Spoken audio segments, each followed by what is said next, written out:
अंकिता नाम की एक लड़की 21 साल की, वो एक रिलेशनशिप में आती है, कैजुअल रिलेशनशिप, एक 49 इयर्स के आदमी के साथ जिनका नाम है निखिल। उनसे पूछा गया कि आप आपसे 30 साल बड़े एक व्यक्ति हैं, उनके साथ रिलेशनशिप में क्यों हैं? तो उन्होंने बोला कि यार पेंडेमिक खत्म हुआ था, कॉलेज से बाहर निकली थी और जॉब नहीं मिल रहा था और इकोनॉमी भी डाउन जा रही थी, ऐसे में मेरे को सपोर्ट करने के लिए कोई नहीं था, तो आगे रिलेशनशिप में। तो अभी आप समझो कि एक्चुअली में किस चीज का रिलेशनशिप होगा ये।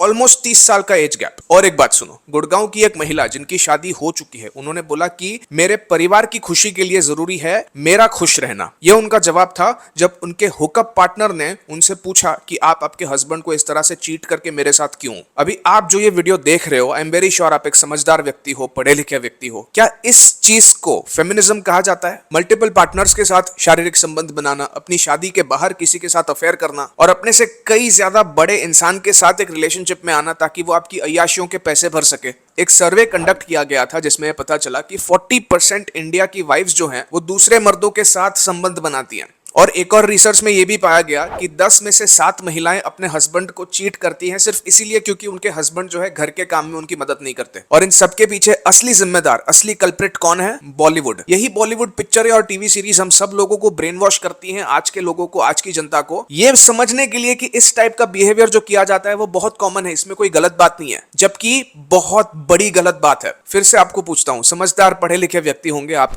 ये सारी चीजें करना कहां तक सही है? ये क्यों हो रहा है, कैसे हो रहा है और इससे बचने का उपाय क्या है? सब कुछ इस वीडियो में हम कवर करेंगे, तो आखिर तक बने रहना प्लीज। एक और आपसे रिक्वेस्ट है, ये वीडियोस बनाने में सही में बहुत मेहनत लगती है, तो अगर आप इस चैनल पे नए हैं तो प्लीज चैनल को सब्सक्राइब कर दीजिए, क्योंकि ऐसे ही वीडियोस जो आपके लिए फायदेमंद है इस चैनल पे आते रहेंगे। एक मूवी आई थी वर्जिन भानुप्रिया। इस मूवी में जो लड़की है वो कुछ भी तरीके से अपनी वर्जिनिटी को लूज करना चाहती है, और मतलब लोग उसको ये एहसास दिलाते हैं कि इतने लंबे समय तक वर्जिन रहना एक बुरी बात है। ओके, इस मूवी में एक ऐसा सीन भी है जहां पे वो एक लड़के को फोर्स करती है कि वर्जिनिटी लूज करनी है, अभी नहीं तो कभी नहीं। ये लिटरली डायलॉग था। अभी सब कुछ असाइड, सिर्फ एक सेकंड के लिए इसी सीन में जेंडर को रिवर्स करके देखो। अगर एक लड़का किसी लड़की के ऊपर इस तरह से जबरदस्ती करता है तो क्या इस सीन को हम उसी एंथुजियाज्म और एंटरटेनमेंट के साथ और फनी वे में लेंगे? लेकिन यहां पे बात पूरी उल्टी हो जाती है। ऐसा क्यों?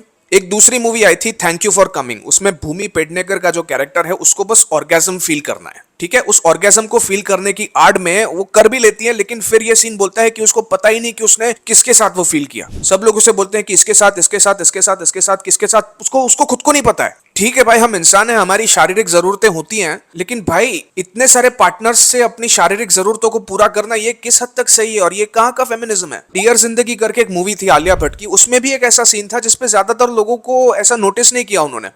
आलिया भट्ट एक रिलेशनशिप में होती है सिड के साथ। वो सिड को बोलती है कि उसने सिड को चीट किया है। कुणाल कपूर का जो कैरेक्टर है उसके साथ आलिया भट्ट ने ये सिड को चीट किया है, ठीक है? और वो कुणाल कपूर के कैरेक्टर के साथ एक रिलेशनशिप शुरू करती है। बाद में जब कुणाल कपूर का कैरेक्टर आलिया भट्ट को चीट करके किसी और के साथ सगाई कर लेता है, तब आलिया भट्ट जो है एकदम डिप्रेशन में चली जाती है और वो अपने आप को कैसे ठीक करती है इसके ऊपर पूरी पिक्चर बनाई गई है। मतलब आलिया भट्ट किसी को चीट करे वो ठीक, लेकिन उसके ऊपर अगर चीट हो जाए तो वो विक्टिम। ये कहाँ का लॉजिक हुआ? ये कैसी बात हो गई? एक और सीरीज है मेड इन हेवन, ठीक है? अभी इसके ऊपर हम बात करें तो इसकी जो एक्ट्रेस है, अब इसके बॉस की शादी हो चुकी होती है, लेकिन फिर भी वो अपने बॉस को सिड्यूस करती हैं और वो बॉस को फोर्स करती है कि आप आपकी शादी तोड़ के मेरे साथ शादी करो, ठीक है?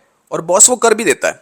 अभी शादी के बाद वो खुद किसी और आदमी के साथ एक शारीरिक संबंध बनाती है और अपने बॉस को ही डिवोर्स दे देती है। अभी शादी के बाद वो अपने बॉस को भी छोड़ देती है और किसी और के साथ शारीरिक संबंध बनाती है, लेकिन उसके साथ रहते हुए भी वो अपने एक्स हस्बैंड के साथ बातचीत करती है, एक रिलेशन रखती है ताकि उसको एक बंगला मिल सके एलिमनी में। और जब उसका पार्टनर ये सवाल उठाता है उसके ऊपर, तो उसका रिस्पॉन्स ये होता है, please don't think you can ever make that decision for me. मतलब यार, अगर तुम ऐसा सब कर रहे हो और तुम्हारा पार्टनर तुमको पूछे भी कि भाई तुम क्या कर रहे हो, ये क्यों कर रहे हो, तो वो सवाल पूछना भी गलत है। एक और टीवी सीरीज या फिर शो है जी करदा करके, वहां पे जो एक्ट्रेस है वो अपनी शादी के दिन ही अपने हस्बैंड के बेस्ट फ्रेंड के साथ फिजिकल हो जाती है। मतलब ऐसे चीट करना, ऐसे मल्टीपल पार्टनर्स के साथ रिलेशनशिप्स रखना, ऐसे अनएथिकल इमोरल तरीके से एलिमनी को डिमांड करना, ये सारी चीजें बॉलीवुड में इतनी नॉर्मलाइज और इतनी आसानी से मतलब प्रचलित कर दी गई हैं कि लोगों को अब ये सब नॉर्मल लगता है। अब बात करते हैं 4 मोर शॉट्स प्लीज की। इसमें एक कैरेक्टर है दामिनी करके, आई थिंक ऐसा मैंने तो देखी नहीं है, बस ऊपर ऊपर से कुछ वीडियोस देख के कुछ पता चला इसके प्लॉट का कि दामिनी जो है ये और इसका पार्टनर प्रेग्नेंट होने की कोशिश करते हैं लेकिन उसके बाद ये दामिनी जो है वो अपने बॉयफ्रेंड को चीट करके किसी और के साथ शारीरिक संबंध बनाती हैं, और बाद में उसका बॉयफ्रेंड जब उसको कन्फ्रंट करता है, उससे सवाल पूछता है कि ये आपने ऐसा क्यों किया, कैसे किया, ये कैसे कर सकते हो तुम, तो बताया गया है कि उसका बॉयफ्रेंड गलत है और दामिनी एक्चुअली विक्टिम के रूप में बताई गई है। और दामिनी उससे पूछती है कि भाई तुम तो जजमेंटल हो, तुम तो मुझे जज कर रहे हो, मतलब एक इंसान को तुम चीट कर रहे हो, वो इंसान तुमको पूछ भी नहीं सकता कि क्या वजह थी, क्या है, कैसे है, क्यों है। मेन बात तो यह है कि ये सारे कैरेक्टर्स जिनके एग्जाम्पल्स मैंने आपको दिए हैं टीवी सीरीज में, उनको अफसोस करते हुए बताया भी नहीं गया कि हाँ हमने ऐसा किया, हमें अफसोस है, हमें दुख हो रहा है। नहीं, ये सारी चीजें एकदम बेखौफ, एकदम आसानी से कर रही हैं, मतलब इनको अफसोस भी नहीं है। ऑक्सफैम करके एक थिंक टैंक है, उन्होंने 2009 से लेकर 2018 तक के जो बॉलीवुड में मूवीज रिलीज हुए थे उनके ऊपर कुछ सर्वे कंडक्ट किया। सो अभी इस सर्वे में movies like 3 Idiots, Dabangg, Student of the Year, Dhoom 3 और चेन्नई एक्सप्रेस, इनके ऊपर थोड़ा सा सर्वे किया गया। उसमें यह पाया गया कि 88% फिल्में जो हैं उनमें ऐसा बताते हैं लोग, जो महिलाएं हैं, जो फीमेल कैरेक्टर्स हैं, वो बहुत ही नाइव है, फ्रेजाइल है, अनरीजनेबल है। ठीक है, ऐसा सब बताते हैं पिक्चरों में। नाइव मतलब ना समझ, या फिर कम अकल, या फिर फ्रेजाइल यानी कि नाजुक, या फिर अनरीजनेबल, ऐसी बताई गई हैं। साथ साथ इन पिक्चरों में इन महिलाओं की पोशाक, इनके पहनावे ऐसे होते हैं कि इनको बहुत ही रिवीलिंग और सेक्सुअलाइज करके बताया जाता है, ऑब्जेक्टिफाई करके बताया जाता है। ऐसा इस सर्वे में पाया गया। बाद में इसी ऑक्सफैम ने इंडिया के कुछ नॉर्थ और नॉर्थ ईस्टर्न स्टेट्स में एक सर्वेज रन किए,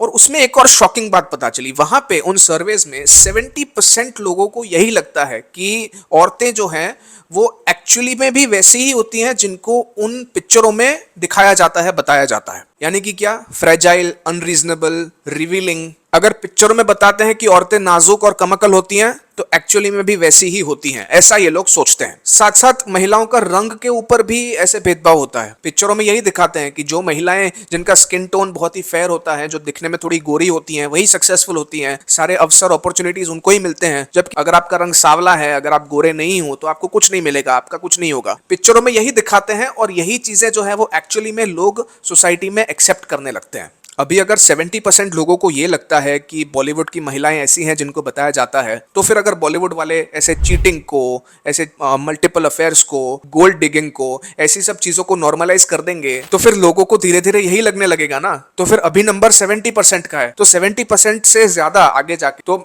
मैं प्रार्थना करता हूं भगवान से कि ऐसा ना हो, लेकिन आगे जाके 70% से ज्यादा लोगों को भी यही लगने लगेगा ना कि महिलाएं तो सच में ऐसी ही होती हैं, चीटिंग और गोल्ड डिगिंग और मल्टीपल अफेयर्स, ये सारी चीजें नॉर्मल है, तो सब करते हैं। तो ऐसा बिहेवियर तो ज्यादा से ज्यादा नॉर्मली होता जाएगा। ये क्या मैसेज दे रहे हैं हम सोसाइटी को? आजकल के टीवी सीरीज में कुछ भी बकवास बताते हैं। पता है फेमिनिज्म और वुमेन एम्पावरमेंट की सबसे बड़ी प्रतीक कौन है? माँ सीता फ्रॉम रामायण। 3 बहुत बड़े कारण है जिसकी वजह से माँ सीता ने उस टाइम में वुमेन एम्पावरमेंट करवाया था। माँ सीता के टाइम पे भी जो सोसाइटी थी वो पुरुष प्रधान सोसाइटी थी, मेल डोमिनेटेड। उस टाइम पे देवताओं के मंदिर हुआ करते थे, देवियों के बहुत कम। तो माँ सीता ने इसके ऊपर सवाल उठाए। उनके पिता जो थे महाराज जनक, उनके सामने वैलिड आर्ग्यूमेंट्स अच्छे से प्रपोज किए, और महाराज जनक भी बहुत समझदार इंसान थे, और उन्होंने उनकी बातें सुनी और उन्होंने माँ गौरी के मंदिर बनवाने शुरू किए। दूसरा, उस टाइम पे माँ सीता के जो सोसाइटी थी वहां पे सिर्फ लड़कों को गुरुकुल और आश्रम में एजुकेशन दिया जाता था, लड़कियों को नहीं। माँ सीता ने इसके ऊपर भी सवाल उठाए, और उसके चलते महाराज जनक ने लड़कियों को भी एजुकेशन दिलवाना शुरू किया था अपने किंगडम में। तीसरा, महाराज जनक जो थे वो ऐसे लड़ाकू नहीं थे, लड़ाइयां लड़ने का शौक नहीं था उनको, लेकिन वो ज्ञान के व्यक्ति थे, विवेक के व्यक्ति थे। तो वो माँ सीता और उनकी जो दूसरी बेटियां थी उनको उस टाइम के इंटरनेशनल कॉन्फ्रेंसेस और डिबेट्स में लेके जाया करते थे, ताकि माँ सीता और उनकी बेटियों का ज्ञान, दृष्टिकोण और पढ़ाई, एजुकेशन बढ़े। इसको बोलते हैं वुमेन एम्पावरमेंट। वो सब नहीं जो आजकल की टीवी सीरीज और पिक्चरों में जो बकवास दिखाते हैं। सॉल्यूशन इसका सिर्फ यही है, सिंपल है, कि जो पिक्चरें आप देखते हैं उनको बस पिक्चर के रूप में ही देखिए। ये मत समझिए कि पिक्चरों में आप जो देखते हैं वो सही मायने में एक्चुअली में होता भी होगा। अपने आप को देखिए, अपने परिवार को देखिए, अपने आसपास के लोगों को देखिए, और सोचिए कि जो आप पिक्चरों में देखते हो अगर वही चीज आप रियल लाइफ में भी करोगे तो आपके आसपास के लोगों पर और आप पर कितना खराब और बुरा असर पड़ेगा। काफी सारी ऐसी पिक्चरें भी आई हैं जहां पे फेमिनिज्म को सही मायने में दिखाया गया है कि फेमिनिज्म क्या होता है, वुमेन एम्पावरमेंट क्या होती है। बाकी अगर आपको ये वीडियो पसंद आए तो प्लीज इस वीडियो को लाइक कर दीजिए ताकि ये वीडियो ज्यादा से ज्यादा लोगों तक पहुंच सके, और चैनल को भी सब्सक्राइब कर दीजिए, क्योंकि ऐसे ही वीडियोस जो हैं जो हमारे समाज में और आपकी जिंदगी में एक बेहतर चीज, एक बेहतर सीख और एक बेहतर ज्ञान ला सकेंगे, बेहतर विचार ला सकेंगे, वो इस पेज पर आते रहेंगे। और मैं चाहता हूं कि इस चैनल पे ऐसे लोगों की कम्युनिटी बने जिनकी जिंदगी में 1 वीडियो एट अ टाइम अच्छा इफेक्ट और बेहतर इफेक्ट आता रहे। इस कम्युनिटी का हिस्सा बनने के लिए प्लीज बस चैनल को सब्सक्राइब कर दीजिए, और ऐसे वीडियोस आते रहेंगे तो देखते रहिए, फॉलो करते रहिए और लाइक करते रहिए। Thank you so much. God bless you. जय श्री कृष्ण।